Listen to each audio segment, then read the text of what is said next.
Jail में सभी कैदियों को फुटबॉल बनाने का काम दिया जाता था। माइक का सेलमेट और कैदियों का लीडर जॉन इसी का फायदा उठाकर उन बॉल्स में सामान डालकर स्मगलिंग किया करता और इसी तरह सामान की स्मगलिंग करके उसने जेल में अपनी पकड़ बना ली थी। पर इसी के साथ जेल में उसके दुश्मन भी बहुत बढ़ गए थे, जिसके चलते एक दिन दूसरी गैंग के लीडर ने जॉन को जान से मारने की कोशिश की, लेकिन ऐन वक्त पर माइक ने बीच में आकर उसकी जान बचा ली। कहानी की शुरुआत होती है जना नाम की एक वकील से, जो अपने पिता की बेगुनाही साबित करने के लिए कोर्ट में मुकदमा लड़ रही थी। उसके मुताबिक उसके पिता पर लगे हुए सभी आरोप झूठे थे। इसके बाद कहानी 1997 में गई, जहां 6 साल की जना और उसके पिता माइक एक दुकान के बाहर खड़े होकर एक सेलर मून बैग को देख रहे थे। जना को वो बैग बहुत ज्यादा पसंद था, इसीलिए उसके पिता ने तनख्वाह मिलते ही उसे वह बैग दिलाने का वादा किया। पर तभी उन्होंने देखा कि एक पुलिस कमिश्नर अपनी बेटी के लिए वही बैग खरीद रहा था। माइक ने तुरंत ही उसे रोकने की कोशिश की, पर उस पुलिस कमिश्नर ने माइक को पीटकर दुकान से बाहर निकाल दिया। इसके बाद वह दोनों मार खाकर वापस अपने घर आ गए। पर जैना काफी ज्यादा समझदार थी और उसने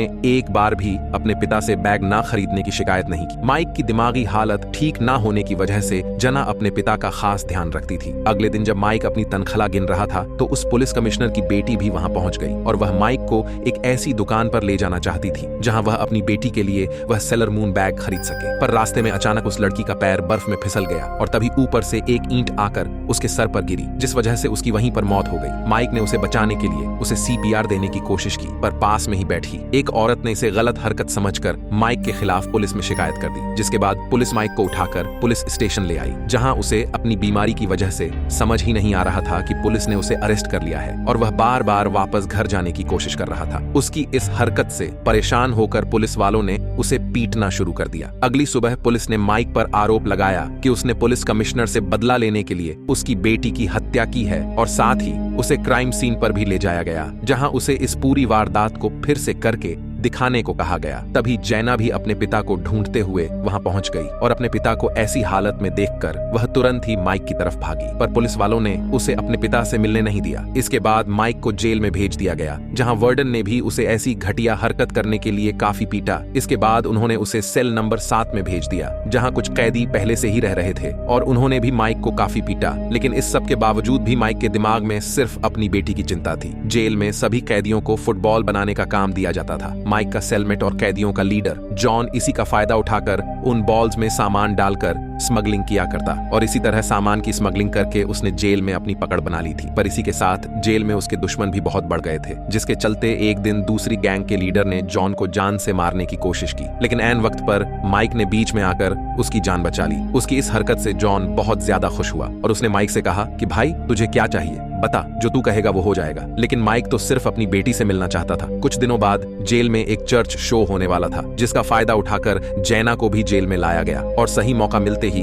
एक कैदी उसे डब्बे में छिपाकर माइक के सेल में ले आया। अपनी बेटी से मिलते ही माइक ने सबसे पहले तो उससे माफी मांगी और उसे पूरी कहानी सुनाई, पर तभी उन्हें पता चला कि चर्च शो को तो बीच में ही बंद कर दिया गया था। जिसके बाद एक कैदी तुरंत ही जैना को वापस छोड़ने के लिए गया, लेकिन तब तक काफी ज्यादा देर हो गई थी, क्योंकि बस तो कब की जेल से निकल गई। अब उनके पास जैना को अपने साथ रखने के अलावा और कोई चारा नहीं था। धीरे धीरे उसके सेल में सभी कैदी समझ गए कि माइक किसी को नहीं मार सकता, क्योंकि वह खुद अपनी बेटी से बहुत ज्यादा प्यार करता था। उधर एक के बाद एक दिन बीतते चले गए और अब सभी कैदियों को जैना के साथ खेलने कूदने में मजा आने लगा। पर तभी एक रात जब वार्डन चर्च शो की फोटोज देख रहा था तो उसे एहसास हुआ कि जैना कभी जेल से बाहर गई ही नहीं। उसने तुरंत ही जेल में तलाशी के ऑर्डर्स दे दिए और पुलिस ने थोड़ी देर में ही जना को ढूंढ निकाला, जिसके बाद उस बेचारी को एक अनाथ आश्रम में भेज दिया गया। जैना के जेल में होने की खबर धीरे धीरे पूरी जेल में फैल गई, जिससे गुस्सा होकर एक कैदी ने जेल में आग लगा दी। जैसे ही वार्डन को इस बारे में पता चला तो उसने तुरंत ही सभी कैदियों को मैदान की तरफ भागने का आदेश दिया। वार्डन खुद उस कैदी को वहां से निकालने के लिए गया, पर तभी वो आग ज्यादा बढ़ गई, जिस वजह से वार्डन और वो कैदी अंदर ही फंस गए। जैसे ही माइक को इस बारे में पता चला तो वो अपनी जान की परवाह किए बिना वार्डन को बचाने चला गया। होश के बाद जब वार्डन को पता चला कि माइक ने उसकी जान बचाई थी तो उसे एहसास हुआ कि असल में माइक के साथ धोखा हुआ था और जो इंसान किसी की जान बचाने के लिए खुद की जान दांव पर लगा दे वो कभी किसी बच्ची को मार नहीं सकता। उधर जैना ने वापस से स्कूल जाना शुरू कर दिया था और जब उसकी टीचर ने उससे इतने दिन तक स्कूल ना आने की वजह पूछी तो जैना ने जवाब में सिर्फ अपने पिता से मिलने की बात कही, जिसके बाद वह टीचर को लेकर जेल पहुंची, जिसे देखकर टीचर हैरान हो गई। जैना को देखकर माइक बहुत खुश हुआ और उन दोनों ने ढेर सारी बातें भी की। अपने पिता से मिलने के बाद जैना ने खाना पीना छोड़ दिया था, जिस वजह से उसकी तबीयत दिन पर दिन बिगड़ती चली गई। जल्द ही उसे हॉस्पिटल में दाखिल करवाना पड़ा, जहां जेल का वार्डन भी उससे मिलने पहुंचा। जैना ने वार्डन से कहा कि मुझे भी अरेस्ट करके जेल में ले जाओ ताकि मैं अपने पापा के साथ रह सकूं। माइक और जैना की हालत देखकर वार्डन ने कहा कि तुम हर रोज स्कूल के बाद अपने पापा से मिलने आ सकती हो। और साथ ही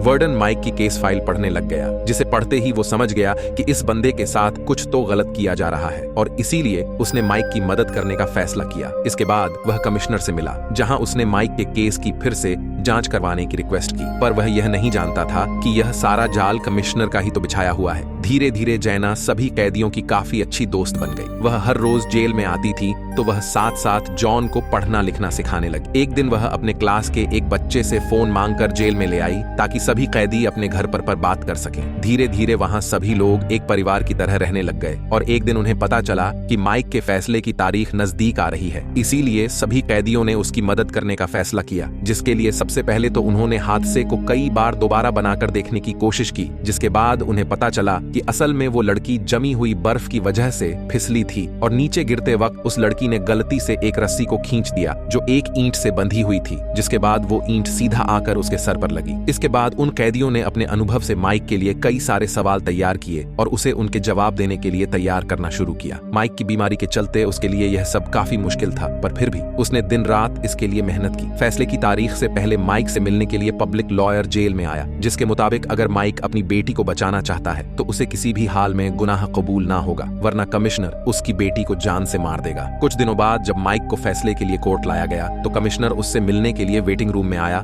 जहां उसने माइक को पीटते हुए वकील की बात याद दिलाई और जैना को जान से मारने की धमकी दी। थोड़ी देर बाद जब कोर्ट की कार्यवाही शुरू हुई तो माइक काफी डरा हुआ था, इसीलिए उसने तुरंत ही अपना गुनाह कबूल कर लिया। यह देखकर वार्डन ने जज को माइक की बीमारी के बारे में बताने की कोशिश की, पर कोर्ट ने तो माइक को मौत की सजा सुना दी। माइक की सजा की तारीख 23 दिसंबर रखी गई थी, जो जना का जन्मदिन भी था। माइक के सभी कैदी दोस्तों को बहुत बुरा लग रहा था, इसीलिए उन्होंने उसे हॉट एयर बैलून की मदद से जेल से भगाने का फैसला किया। इसके बाद उन सभी ने दिन रात इस प्लान पर काम करना शुरू कर दिया। साथ ही उन्होंने बाकी कैदियों और जैना की टीचर से भी मदद मांगी, जिसके बाद जेल में एक और प्रोग्राम रखा गया और मौके का फायदा उठाकर जैना और माइक को एक हॉट एयर बैलून में बैठा दिया गया। बैलून के उड़ते ही पुलिस को भी इस बारे में पता चल गया, पर सभी कैदियों ने मिलकर पुलिस वालों को उन्हें पकड़ने से रोक दिया। पर तभी उस हॉट एयर बैलून की रस्सी एक तार में जाकर फंस गई, जिसके बाद अब वो बैलून आगे नहीं जा सकता था। अब उनका प्लान तो नाकामयाब हो गया था, पर इस मौके का फायदा उठाकर माइक ने एक आखिरी बार अपनी बेटी के साथ सूरज को डूबते हुए देखा। 23 दिसंबर की तारीख आ चुकी थी और अपनी सजा से पहले माइक ने अपने सभी कैदी दोस्तों के साथ जैना का जन्मदिन मनाया। सभी कैदियों ने मिलकर उसके लिए केक बनाया था और साथ ही सभी अलग अलग तोहफे भी लेकर आए थे, और आखिरकार माइक ने अपने वादे के मुताबिक उसे सेलर मून बैग तोहफे में दिया। सभी लोग जानते थे कि माइक को थोड़ी ही देर में फांसी दी जानी थी, इसीलिए उनमें से कोई भी अपने आंसू नहीं रोक पा रहा था, पर फिर भी